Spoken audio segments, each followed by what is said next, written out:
Good. Welcome back to another episode of Mima on Cloud Fetty. Back at it. So today's episode is going to be on Insecure. So we're going to catch you up from our last video. So it's going to be low-key done, low-key tripping, and low-key happy. Okay? So that's the last 3 episodes of Insecure. And we're just gonna go do a quick review and then tell you our thoughts. So low-key done is after the block party with the whole blowout, the big fight, and Issa's just reflecting on what happened. She's kind of going back and forth, like, did I do something wrong? Was I effed up? Should I apologize? I'm tired of being the one apologizing. No, I'm not gonna apologize. Whatever. She keeps doing that back and forth. She's trying to go do things by herself, find new friends, trying to get her mind off of it, clean up her apartment, you know, all that stuff you go through. And at the end of, she decides not to call Molly. She's just moving forward. She's kind of done with it. She's kind of done being the friend who always has to come back. So at the end, she's like going to get some food, and she sees Molly sitting in their restaurant, I guess, that they both go to. And Molly is kind of like looking at her phone and smiling. So Issa just kind of turns around and goes back to her car and leaves. So that right there shows you like, nah, I'm not giving in. So that was that episode. Next episode was low-key tripping, and that just focused on Molly and Andrew, Asian Bay. They go to Mexico, which is beautiful. I was low-key hating because I want a vacation so bad, and you know, they were just enjoying each other, you know, her being in love. I ain't gonna lie, it felt nice to see her happy and enjoying herself and stepping outside of her sabotaging Molly's self and just living life and then being in love. It was real cute. I was kind of happy for her, I ain't gonna lie. So the episode goes on. It's beautiful and amazing. She meets his brother and his brother's wife, and of course something happens and Molly becomes Molly and just sabotages everything. She gets into this incident with the lady at the beach because she asked for a towel, and the lady asked her for her key card or whatever the case is, and Molly was like, well, you didn't ask the white people in front of me. And she felt like it was a whole race thing. So then the brother kind of came and gave her the key so she could get the towel. Then they go back and she's like, oh, telling Andrew like this girl was a jerk and it was only because I'm black. So his brother's like, was it really a black thing? And then they start getting into this whole big argument. Now, I don't think the brother was wrong. I don't think Molly was wrong. I think they both were entitled to feel how they feel, and they both saw it from different perspectives.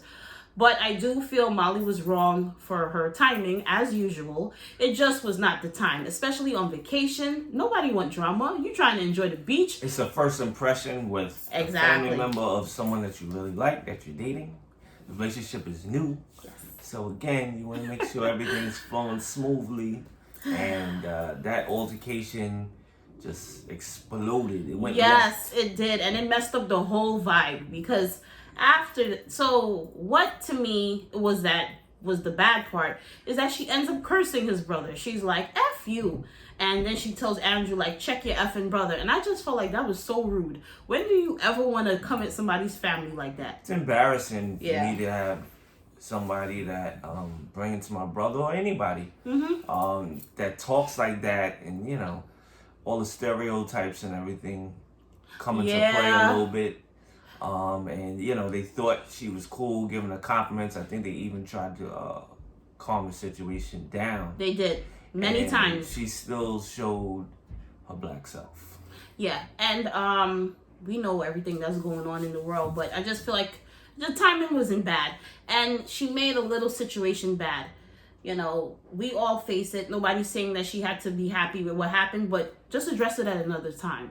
And she made it so bad that she insulted Andrew, his brother, and his brother's wife by making a comment about Asian people. And, you know, it just went so left. It was so unnecessary, all because she couldn't let go of the fact that the lady asked her for her key card for the towel. Now, we all been to all-inclusive places, and my thing is like, you either have to have a bracelet or your card, your room card, to get access to the drinks or to certain things. Yeah, so I really don't think it was that deep. But you know, whatever, she could feel how she feel, you know, but it just was unnecessary. And could have got a key card from anybody. Would have took a second if the person was being that you know, thorough Yeah. on the policy. You know, she obviously I would have handled it differently, even if I would have felt the way Yeah. about it, just for the sake of, you know, whatever. Just give me the towel so I could be on my way. I don't have time for this. Again, I think vacation is about letting go Exactly. of negative thoughts. Great point. It's all about the vibe. I was gonna mention too, you know, obviously Mexico is a big place, but it feels like when everybody goes to these different parts, it looks like a total different place, because we've been in Mexico too, Cancun. Obviously, there's a difference. Cabo, people go to, they cost more, they vary, but it still look like a totally different island. Just look like, let's go back over that place. Yeah, it just looked like something out of this world.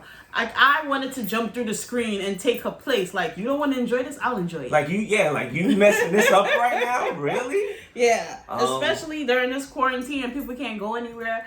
She really just pissed me off. Her and Drew are at a real good place, despite what has transpired recently in different events. And also, they didn't start off so great. They were very skeptical of each other. So at this point... No, she was skeptical of him. Yeah, she was. And then I meant in a way because he wasn't quite opening up. Yeah. That could be either him, or that could be because he didn't feel totally comfortable with her yet. Yeah, true. But regardless of that, they kind of seemed like they got past that. It was in a good place. Was looking forward to the trip. So again, this just added some more rotten apples to the bunch. But you know, like you was getting to, you know, he's trying to be supportive. He could have took it personally and could have got mad and flipped on her. Instead, he was very supportive to her and how she felt. Yes. And even in somewhat insulted his brother or followed her, is letting the brother know that, yo, you was wrong on this one. You know, you got to fix this. Yeah. I feel like he's kind of enabling her. And it could be just as like, you know, he doesn't want to gang up on her too. He wants to hear her out and be on her side since he's supposed to be her man, her protector. And he probably feels like, I'm not going to beat her up when she's already feeling like this.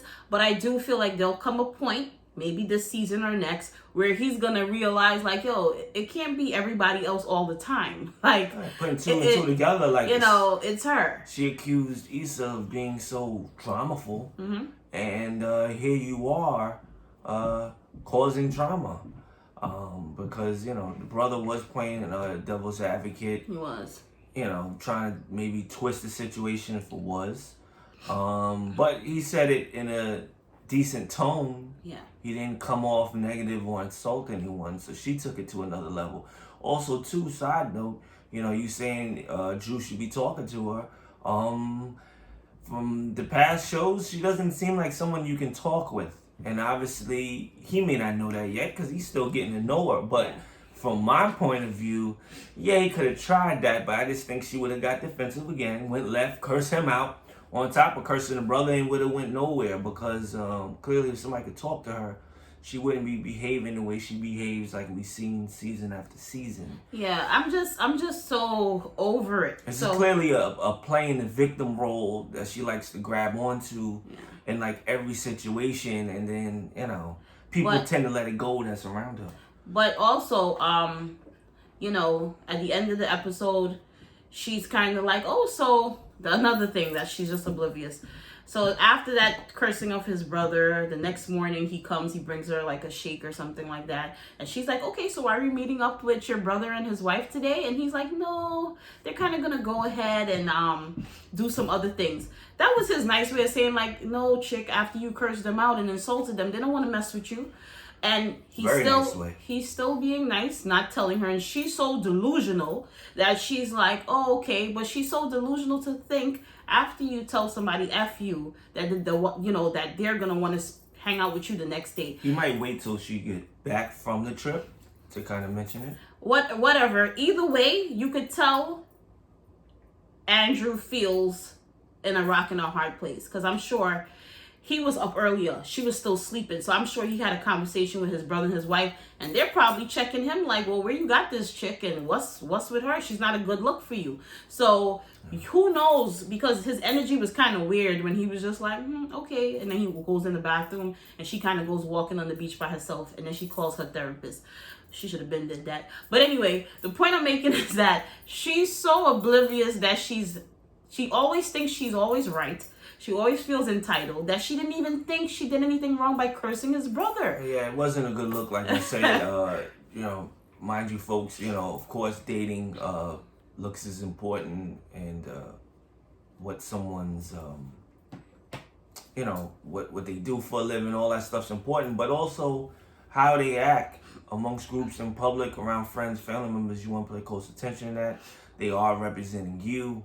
So again, to be some lawyer, you come off very unprofessional, erratic, lackadaisical. You took it way over the top, as if the brother accused you of being a racist. And it was a basic conversation. So it was unnecessary. But anyway, we low key tripping was that episode, which was true, and the next episode is low key happy, and it's Issa and Lawrence. And I think this episode everybody has been waiting for ever since she cheated on him. Like, you've seen them interact since then, but it's always on some, hi, how are you? Okay, nice seeing you, goodbye. That's been the extent of it. So this is an episode just for the two of them, and they finally get to hash out all the skeletons in the closet. But the episode did not feel heavy at all. It didn't feel any tension. All you felt was love and fresh air, and it just felt good. You can tell that they clearly was reminded of how each of them fell in love with each other. Yeah. Back to normal vibes. Obviously they've had some rough patches, but you could tell in their mind it kind of was like rethinking things, like, I wonder, if we could do this over. And you're wondering if the other person's feeling the same way. Like, I just saw the smiles. Yes. She knew him so well. He knew her. They got each other's jokes. And he was very gentlemanlike. Because there's times where Issa jokes in the season, and people are just staring into space or looking at her. But I really picked up on the fact that she jokes and he finishes the joke. Like, he gets her mind. And I think that's something so big, that when you do find a soulmate or somebody that gets you, that's how they finish your sentences, they finish your thoughts. And chemistry vibe. Yes. And I love how that pointed it out, because to everybody else, Issa's like, people are looking at Issa like, oh, what? That was a joke. I didn't get it. They don't get her. And he just gets her. Like, she doesn't have to pretend with him. And I just love that they were being their true selves and pouring out their heart. And it's like the date was the whole episode, but neither one of them wanted to leave each other. It was just it flowed. Cute. I loved it. Oh my God. Okay. So in between the dating and stuff like that, Considering is calling, Condolences, whatever her name is, she keeps calling and texting. At first it's like, why she calling, whatever. Then she just calls and texts and calls and texts. So it's just like, why are you going so hard, sis?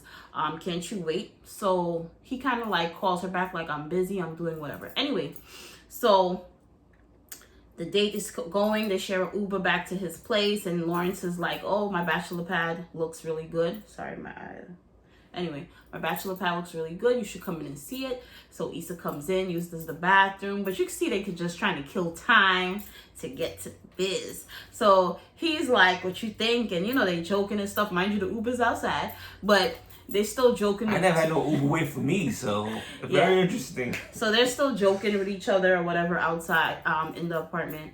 And she goes, uses the bathroom. And he's outside kind of telling Condola, like, I'm finishing up. I'll speak to you later, or whatever the case is. So when he goes back in, Issa's there. She's like, who was that, Condola? And he's like, yeah. She's like, oh, you still talk? And he's like, yeah, kind of. And he was like, I don't know. So anyway, so Issa's like, she goes to the door, and I'm thinking like, that kind of turned her off. But she turns back around and she's like, I don't want to leave. And he kind of looks at her like, you made me happy tonight. And, they get it on. They make love and all that great stuff or whatever. And the next day she wakes up, she walks home, she's smiling the whole walk and all that stuff. And he's like reflecting. And they kind of leave you there, and you just really don't know if that's just a closure or that's a new beginning. You kind of don't know. And we also don't know what Considering is calling for. Everybody's saying in the blogs that she might be, at least, that she might be pregnant. because it's like the way she's blowing up his phone. We don't know. We're gonna find out tomorrow. What's some pipe work? I really pray she's not pregnant. It's just like, sis, that would be real life. That would be real life. She was in like 3 episodes. You don't need to be having no baby for this man. Like, and she a divorcee. Nothing's wrong with that. But it just seemed like she wasn't trying to do what Lawrence was trying to do. It seemed like he wouldn't be, both of them, but more so him, because I like Lawrence. Lawrence is my man. Right? Yeah. So I got a rep for the men. I don't think he would. I love Lawrence. Right, good guy. I don't think he would, in the long run, ultimately be happy with Condola due to her funny ways. She appeared in a relationship to be kind of like in and out, especially with like personal, deep conversations. So obviously, if he had to choose between her and Issa, Issa gets you more. Yeah. It's kind of crazy. I think either way he should take his time, regardless of what. But I just want to say too, it's very interesting how y'all have that intuition. All of a sudden, you blowing up my phone when I'm out with another woman. That is true. Meanwhile, I'm chilling in the crib. You ain't calling me, but it's almost like you know it. Obviously, I'm joking. There's no way she can know for sure, but she kind of acted like that based on the way she kept calling. Yeah, and also with consideration, she's just like Consideration.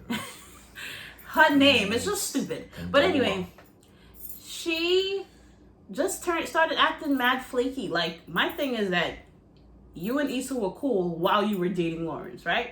Then you break up with him and now you go ghost on her before the event.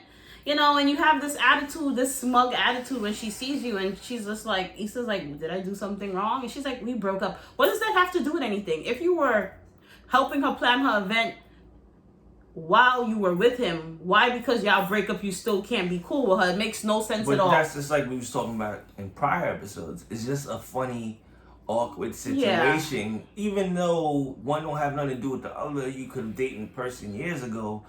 It's still iffy and funny as far as interacting with all of them. So even though she's kind of bugging with the moves that she's making, again, it's such a funny, uncomfortable environment that I'm really not surprised. And these are the type of things that happen sometimes when people want to pretend like it's no big deal. Yeah. It is when everybody got history.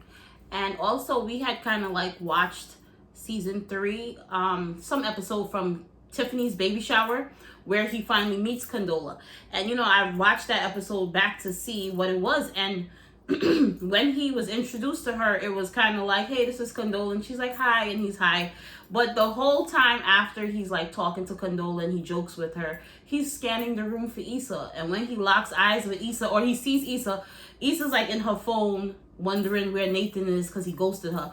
And Lawrence is all googly gaga with love hearts in his eyes. So that means Condola could have been a rebound indirectly. Exactly. The point I'm making is that if Condola was this amazing woman, like, he still wouldn't have been scanning the room looking for Issa at that moment after speaking to Condola for the first time.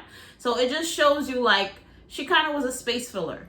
And maybe when after meeting her friends at the Friendsgiving and seeing like she really just wanted like a fuck boy or whatever, he was like, let me see what's good with Issa, because that's really where my heart is still at. And he wanted to see if anything was still there. And come to find out, Issa's like, I still love you and I never stopped loving you.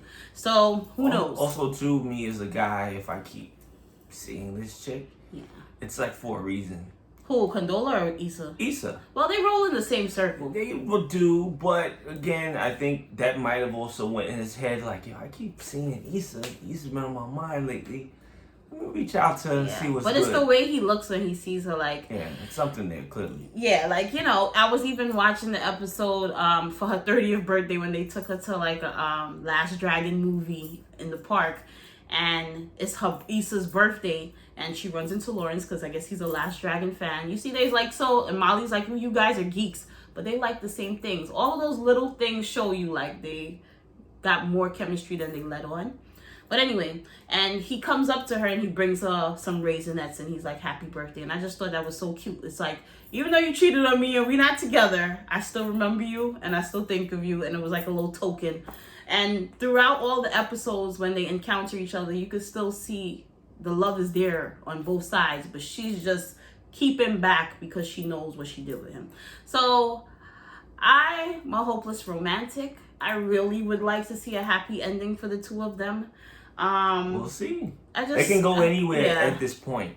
You know, with all the trials and events, Molly in her relationship, Lawrence in her relationship, Condola, whether her being pregnant, all this is up in the air. Please don't. So yeah, I hope not either. But again, this is real life. This stuff happens. It is, but come on, why would she want to keep it? Anyway, I don't know.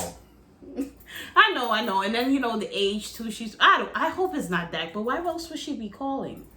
Then also, I know why she be calling. I told you, but okay, seriously, all them times. But anyway, also he interviewed in San Francisco. Or something like that, right? San Francisco. Yeah, San Francisco. That's why he wasn't at the block party, because he was interviewing. So we don't know what's going to go on, how they're going to end this. With their future, yeah. Exactly. Like, we don't know if it's going to be a situation where it's like, come with me, Issa, or, yeah, I'm leaving. It was nice what we had, but I'm moving on. Or let's try this long distance thing, which is another.